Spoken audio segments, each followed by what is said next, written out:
Jeg sidder her i eksperimentariet i København, hvor man eksperimenterer på livet løs.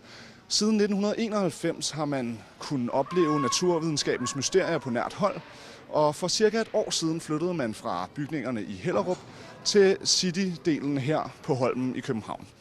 Og ved siden af mig står administrerende direktør for Experimentarium, Kim Herlev.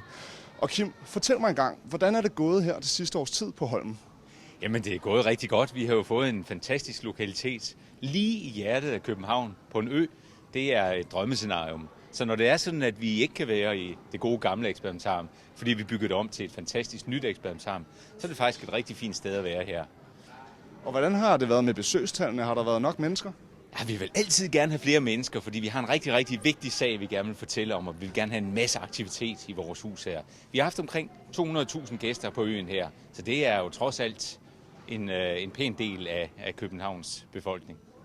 Det må man sige er imponerende. Og som I kan se, bliver der eksperimenteret på livet løs her på Holmen. Det var alt for nu. Mads Fridolin, Ultra News, København. Tilbage til studiet.